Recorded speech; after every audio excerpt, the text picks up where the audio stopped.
नमस्कार, मैं हूँ निकेता सानी खंगार और आप देख रहे हैं the beauty canvas with doctor Hitasha Patil. हर हफ्ते हम स्किन से या बालों से जुड़ी एक समस्या, एक प्रॉब्लम जो है वो डॉक्टर हिताशा पाटिल के साथ डिस्कस करते हैं और उस प्रॉब्लम का सोल्यूशन हम आप तक पहुंचाते हैं। चाहे वो कोई प्रोडक्ट यूज़ करना हो या फिर अपनी स्किन का ध्यान रखना हो या फिर मौसम के हिसाब से अपनी स्किन केयर रूटीन में बदलाव करना हो, सारी चीज़ों के जवाब जो है वो आपको डॉक्टर हिताशा पाटिल देती है। और आज के एपिसोड में हम उनसे आपके ही पूछे सवाल जो है उनका जवाब जानने वाले हैं। सो स्वागत है आपका। हमारे साथ है डॉक्टर हिताशा पाटिल जो कि है founder and chief consultant at doctor Hitasha's skin clinic.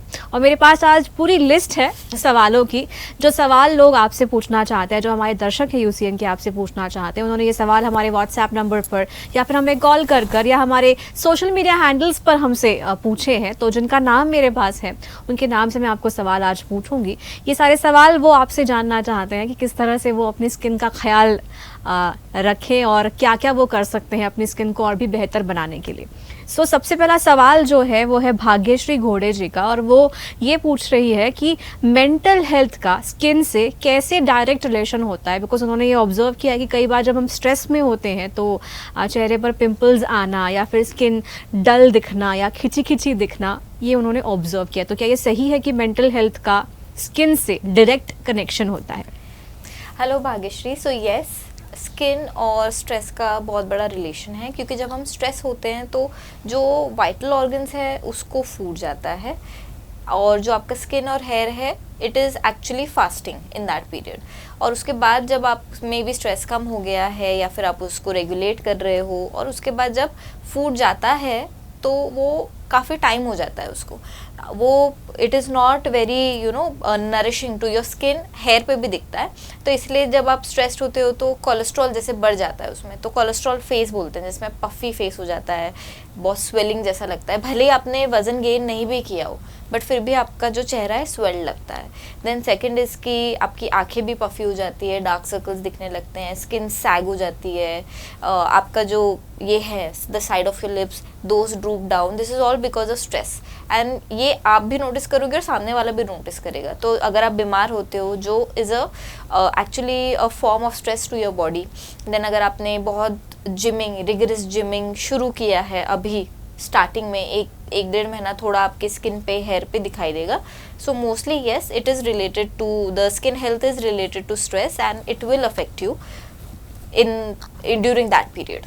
Okay, so next question जो है वो रोहन का है, और रोहन का ये कहना है कि जब कभी भी कोई सप्लीमेंट वो शुरू करते हैं when it comes to hair fall, और ये तो जैसे ही वो कोई सप्लीमेंट शुरू कर रहे हैं या जैसे ही वो कोई गोलियां ले रहे हैं उनका हेयर फॉल बढ़ जाता है, और फिर उन्हें ऐसा लग रहा है कि ये सप्लीमेंट्स तो हेयर फॉल कम करने के लिए होने चाहिए, या ये प्रैक्टिसेस तो हेयर फॉल कम करने के लिए होने चाहिए। Then why if he is taking those medicine then hair fall is increasing rather than decreasing? So क्या वो सही मेडिसिन ले रहे हैं या फिर ऐसा ही होता है?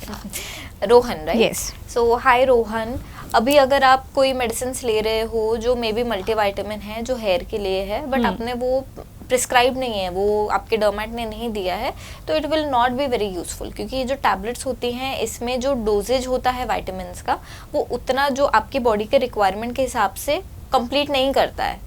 सो अगर आप वो ले भी रहे हो it's like an add on. But अगर आपका विटामिन डी कम है, विटामिन B12 कम है, या फिर आप पिछले 6 महीने में बीमार थे, या फिर आपको स्ट्रेस ज़्यादा है, आप स्मोक करते हो, या फिर आपको डैंड्रफ है या और कोई स्कैल्प का कंडीशन या इन्फेक्शन है, तो आपका हेयर फॉल होने ही वाला है, और वो आपका डर्मेट ही ट्रीट कर सकता है। सो अगर you are taking the medicine, but अगर ये 5-6 चीज़ें मैंने जो बोली उसमें से अगर कुछ विटामिन डेफिशिएंट है, या फिर आपको डैंड्रफ है, या स्ट्रेस है, या आप स्मोक करते हो, तो you are going to get hair fall. और आपका जो मदद है वो आपको डर्मेट ही कर सकता है, क्योंकि उसमें वो एक रिजीम आपको बना के देंगे जो एग्जिस्टिंग कंडीशंस है, डेफिशिएंसीज है, पहले उसको कम करेंगे, फिर डैंड्रफ को ट्रीट करेंगे, फिर आपको वो आपके हिसाब से विटामिन्स देंगे, सिरम्स देंगे। अगर कुछ नहीं हो रहा है, मे बी अगर ये जेनेटिक है या फिर एंड्रोजेनेटिक एलोपेशिया है, जो मेल पैटर्न बॉल्डनेस बोलते हैं, तो उसके लिए हम जो पूरा प्रोटोकॉल है वो अलग होता है. So do not try to treat it at home. आप घर पे क्या कर सकते हो, आप जो खा रहे हो वो आप अच्छा रखिए. आप प्रोटीन रिच डाइट लीजिए, आप सीजनल फ्रूट्स लीजिए, आप एंटीऑक्सीडेंट्स लीजिए, but don't try to take some medicine and expect कि मेरा हेयर फॉल कम हो जाएगा या फिर अभी बढ़ रहा है.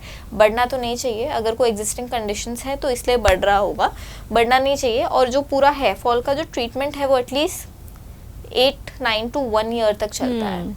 तो वो जो पूरा प्रोटोकॉल है आप एक डर्मेट के साथ ही फॉलो कर सकते हो, आप अकेले नहीं कर सकते. राइट. ओके, सो नेक्स्ट जो सवाल है वो ये है कि स्किन केयर प्रोडक्ट्स में अक्सर इंग्रेडिएंट्स मेंशन होते हैं, लेकिन लोग डायरेक्टली वो बाय कर लेते हैं क्योंकि उनको शायद ब्रांड पसंद है या वो इन्फ्लुएंस्ड है उससे.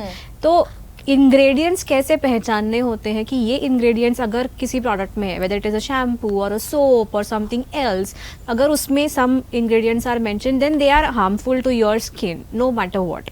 तो हार्मफुल इंग्रेडिएंट्स वाले स्किन केयर प्रोडक्ट्स को कैसे पहचानें?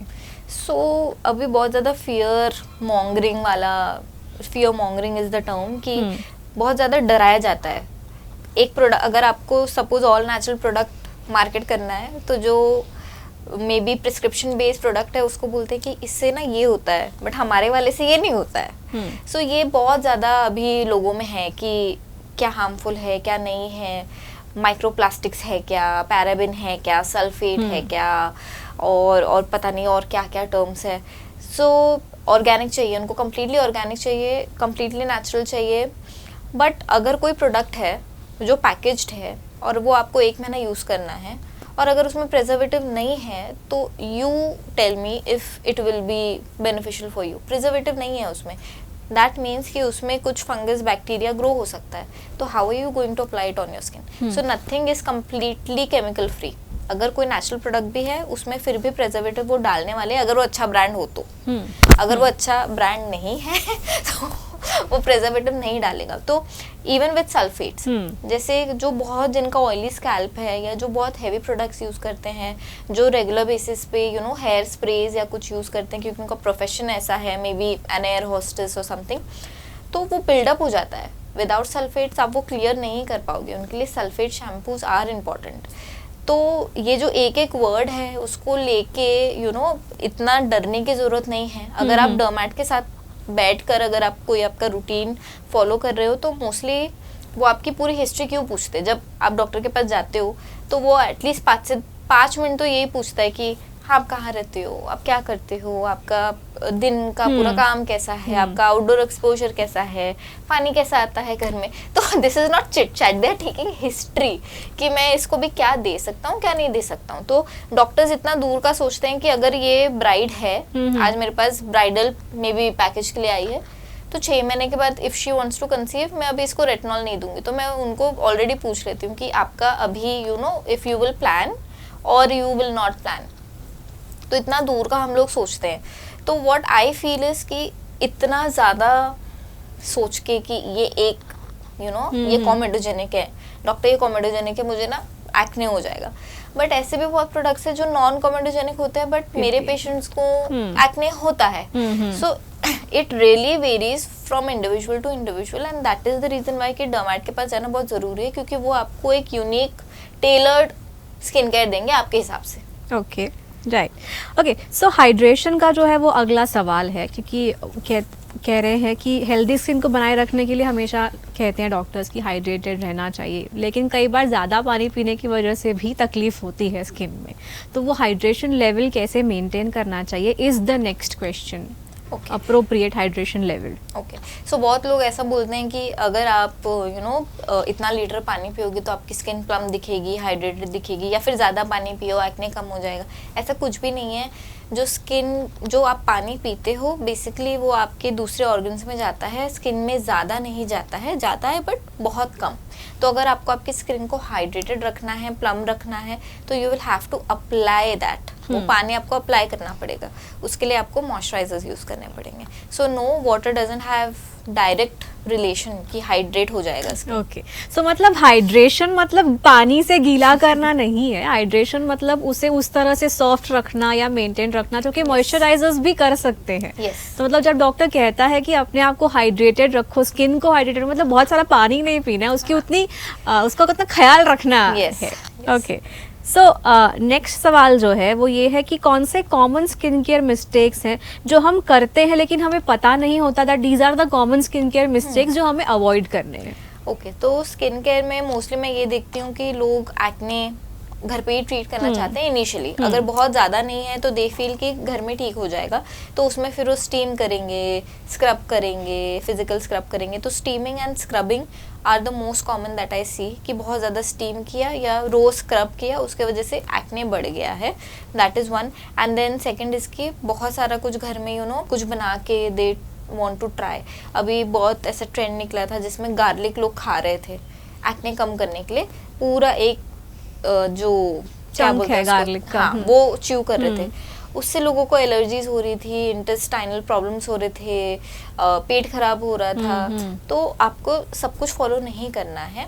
अगर कुछ ऐसा है कि यू नो कि मैंने कुछ खाया था उसकी वजह से मुझे अभी एक्ने हो रहा है, तो वो चला जाएगा। If you are nearing your menstrual cycle और during your menstrual cycle you are getting acne, वो भी आप घर पे मैनेज कर सकते हो। बट परसिस्टेंटली अगर आपको कुछ इश्यूज हो रहे हैं हेयर और स्किन के, और घर पे भी कुछ करके आप वो मैनेज नहीं कर पा रहे हो, तो it is better to see a derm. Hair में मैं ये देखती हूँ कि लोग डैंड्रफ के ऊपर ऑयल लगाते हैं, उनको लगता है ऑयल से कम हो जाएगा, बट एक्चुअली वो बढ़ जाता है। और लोगों का ये भी they specially in Indian community they have an expectation कि ऑयल से मेरा हेयर ग्रोथ होगा, बट ऑयल से भी हेयर ग्रोथ नहीं होता है। सो फिर अगर आपने 6-8 महीना लगाया, फिर वो मुझे बोलते हैं मैं तो इतना सब कुछ यूज़ कर रही थी बट मेरा कुछ हो ही नहीं रहा है, ग्रोथ ही नहीं हो रहा है। नहीं होगा, क्योंकि it is not on papers. Condition होगा, आपका बाल अच्छा दिखेगा, बट एज सच ग्रोथ नहीं आएगा उसमें। ओके, और नेक्स्ट सवाल जो है वो ये कह रहा है कि हार्मोनल चेंजेस तो ऑफ कोर्स अफेक्ट करते हैं स्किन की हेल्थ को, लेकिन क्या स्मोकिंग एंड बाकी जो अल्कोहल कंजम्पशन या ये है, इनका भी स्किन पे बुरा असर पड़ता है? Yes, very much. तो अगर स्मोकिंग कोई करता है तो वी नो लिप्स डार्क हो जाते हैं, लिप्स पे लाइंस आ जाती हैं, वर्टिकल लाइंस आ जाती हैं। स्मोकिंग के वजह से जो आपका कोलेजन है वो बहुत जल्दी डिग्रेड होता है, तो आपकी स्किन यूथफुल नहीं लगती है, उसमें कुछ शाइन नहीं होता है, प्लम नहीं होती है, डेड स्किन लगती है, फिर हॉलोनेस हो जाता है आँखों के around, that is one. So skin पे ये सारी चीज़ें दिखती हैं, ड्राई भी हो जाता है। हेयर जो ग्रे होते हैं स्मोकर्स के बहुत जल्दी हो जाते हैं। It is because the oxidative stress has increased in the hair follicle, तो उसके वजह से ग्रेइंग बहुत जल्दी होती है। और हम लोग ये बोलते हैं कि अल्कोहल का हेयर पे इतना कुछ ज़्यादा फ़र्क नहीं पड़ता है, बट स्मोकिंग का पड़ता है। तो अगर आप स्मोक करते हो एंड सपोज अगर आपको हेयर ट्रांसप्लांट करना है या फिर आपको कोई प्रोसीजर करना है जो आपको लॉन्ग टर्म करना पड़ेगा, मे बी PRP और मेसोथेरेपी 6-8 महीने, तो वी टेल देम कि अगर स्मोकिंग आप रिड्यूस नहीं करते हो, बंद करो तो बहुत अच्छी बात है, पर अगर आप रिड्यूस भी नहीं कर पा रहे हो तो हेयर ट्रांसप्लांट भी आपका ज़्यादा दिन नहीं टिकेगा। The quality of hair that you will get, it will not be like wow, जो आपके एक्सपेक्टेशंस हैं हम वो मीट नहीं कर पाएंगे। और अगर आप बाहर से कुछ भी कर रहे हो आपके हेयर के लिए, तब भी it will not be very helpful.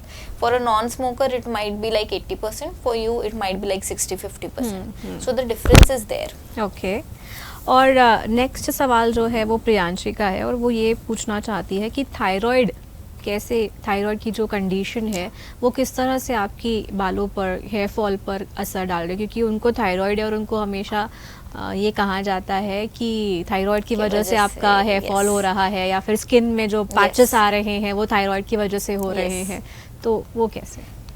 हाय प्रियांशी, अगर आपको थायराइड है तो इट इज़ वेरी इंपॉर्टेंट कि आप उसके लिए दवाइयाँ लो। लाइक थायराइड है इज अ रॉन्ग टर्म, क्योंकि थायराइड सभी को होता है, इट्स अ ग्लैंड। यस, मतलब वो एलिवेटेड है, वो लेवल्स उसके हाइपर है। हाँ, तो जो भी आपका सिचुएशन है सबसे पहले आपको उसको करेक्ट करना है, आपको उसकी दवाइयाँ लेनी है। थायराइड में क्या होता है, अगर हाइपोथायरॉयडिज्म हो मतलब कम हो तो स्किन ड्राई हो जाती है, नेल्स ब्रिटल हो जाते हैं, हेयर कम हो जाता है। तो yes, these are all associated with hypothyroidism. तो अगर आपने जैसे थायराइड को ठीक कर लिया, उसके बाद अगर साइमल्टेनियसली या फिर उसके बाद अगर आप कुछ ट्रीटमेंट लेते हो तो यू शो बेटर रिजल्ट्स। मिलाज्मा भी थायराइड से रिलेटेड है, बहुत सारे जो थायराइड के पेशेंट्स आते हैं उनको मिलाज्मा होता है, उनको फीमेल्स में स्पेशली फीमेल पैटर्न बॉलनेस दिखता है, ड्राई स्किन रहती है। तो जब तक thyroid is not in place, अगर मैं आपको कुछ दवाइयाँ वगैरह दे भी रही हूँ but because the root cause is thyroid, वो इतना असर नहीं करेगा। सो फर्स्ट मेक श्योर कि आपके जो लेवल्स हैं वो they are continuously under the safe parameters, and फिर उसके बाद आप आपका ट्रीटमेंट शुरू कीजिए for hair, skin, whatever issue that you have. Okay, so the next question is from Ketki. Ketki का ये कहना है कि उनका जॉब ऐसा है कि उन्हें रोज़ कॉस्मेटिक्स एंड मेकअप उन्हें अप्लाई करना पड़ता है, तो रोज़ लगाना है और रोज़ निकालना है, रोज़ लगाना है और रोज़ निकालना है। तो जब मेकअप निकल जाता है तो उसके बाद एक्ने, डार्क स्पॉट्स बहुत क्लियर विजिबल है, बट वो मेकअप करना वो अवॉइड नहीं कर पा रही है। तो मेकअप और अदर कॉस्मेटिक यूज़ के जो लॉन्ग टर्म इफेक्ट्स उनकी स्किन पर दिख रहे हैं उनको रिड्यूस कैसे किया जाए? केतकी। हाय केतकी, सो अगर आपका ऐसा काम है कि आपको रोज़ मेकअप करना ही है तो my first advice will be कि आप जो पाउडर फॉर्मुलेशन है उससे दूर रहिए। सेटिंग पाउडर्स यूज़ नहीं करना है आपको, सेटिंग स्प्रे यूज़ करना है। पाउडर्ड ब्लश यूज़ नहीं करना है आपको, जो क्रीम ब्लशेस आते हैं वो यूज़ करना है। आईलिड्स पे you can use like eye shadow powders वगैरह, वो आप यूज़ कर सकते हो, but avoid powders in general. फिर सेकंड इज़ कि अगर आपको उससे एक्ने हो रहा है तो you have to maintain an anti acne regime, जिसमें आप कोई सैलिसिलिक एसिड का face wash, maybe serum and moisturiser and sunscreen आपको लगाना ही है। अगर आप सुबह मेकअप करके निकलते हो तो सबसे पहले आपको स्किन प्राइम करनी है with a moisturiser and a sunscreen, उसके ऊपर आपको मेकअप करना है। तो ये जो 2 लेयर है वो थोड़ा बैरियर बन जाता है स्किन के बीच में, एंड देन द मेकअप अगर कुछ क्लॉग हो रहा होगा तो उतना क्लॉगिंग नहीं होता है। और रात में अगर आप वापस आते हो तो remove your makeup very well. You have cleansing oils या फिर अभी क्या बोलते हैं उसको, क्लेंजिंग मिल्क वगैरह बहुत सारी चीजें आ गई हैं, माइसेला वाटर, क्लेंजिंग ऑयल्स। तो जो ऑयल फॉर्मुलेशन वाला होता है it is basically for waterproof makeup, जैसे मैस्करा या फिर आपका आईलाइनर, या फिर अभी बहुत सारे मैट लिपस्टिक्स है जो 24 आवर्स 48 आवर्स रहते हैं तो उसके लिए आपको ऑयल्स यूज़ करना ज़रूरी है। आपको वो यूज़ कैसे करना है? हाँ, cleansing balms also very popular. तो आपको पहले वो पूरा निकालना है ऑयल से, उसको डी एमल्सिफाई करना है, तो उसको पानी पहले लगाना है, वो वाइट दिखेगा आपके चेहरे पे, मतलब वो एमल्सिफाई हो गया है। उसके बाद you use your face wash. अगर आप ऐसे प्रोडक्ट्स यूज़ नहीं करते हो जो वाटरप्रूफ नहीं है, नॉर्मल प्रोडक्ट्स हैं, तो आप micellar water is a very great agent, जिससे सब कुछ रिमूव हो जाता है। Make sure that you removing your makeup very very well, even mascara. And फिर उसके बाद फेस वॉश करो and then do your night time routine and make sure कि you apply a lot of moisturiser, क्योंकि उससे आपकी skin hydrated रहेगी और रिजुवनेट ज़्यादा अच्छे से होगी। ओके, सो लास्ट सवाल जो है आज का वो ये है कि कई बार स्किन जो होती है वो इंटरनल, अगर आपको कुछ बीमारी है तो वो बताती है आपकी स्किन। yes. तो ऐसी कौन सी इंटरनल हेल्थ इश्यूज हैं जो स्किन पर सबसे पहले देखने को मिलते हैं? बहुत सारी है, जैसे these are like major skin conditions जो हम पहले we can see it on our skin और बॉडी पार्ट्स।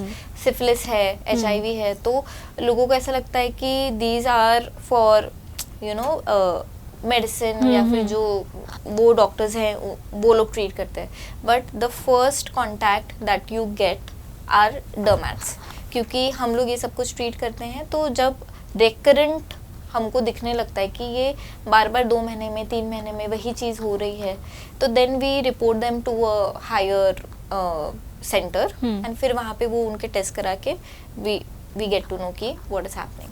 तो सिफिलिस है, HIV है, चिकन पॉक्स है, सबसे पहले जो छोटे छोटे आते हैं वो, देन हर्पीज है जिसका पहले अल्सर्स या फिर वो दिखता है बॉडी पे। बहुत सारी चीज़ें जो स्किन पे पहले दिखती हैं।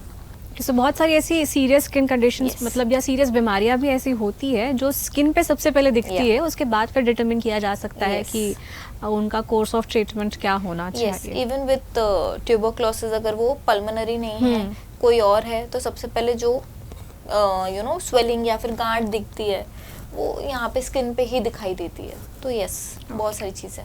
सो मेरा हमेशा आपसे एक सवाल होता है जो मैं आखिरी में आपसे पूछती हूँ, जो मैं आपको एक टिप या फिर एक कोई चीज़ बताने के लिए बोलती हूँ। तो आज मैं आपसे ये पूछने वाली हूँ कि जैसा आप नागपुर में या विदर्भ में मौसम देख रही है कि कभी भी बारिश आ रही है, कभी भी धूप आ रही है, कभी भी हमें एकदम गर्मी से पसीना पसीना निकल के एकदम एसी में जाना पड़ रहा है। तो ये जो कंडीशंस है ये तो स्किन के लिए भी हार्मफुल होती होगी कि अभी एकदम ठंडा है, अभी एकदम पसीना आ रहा है, अभी एकदम भीग गए, अभी एकदम ये हो गया।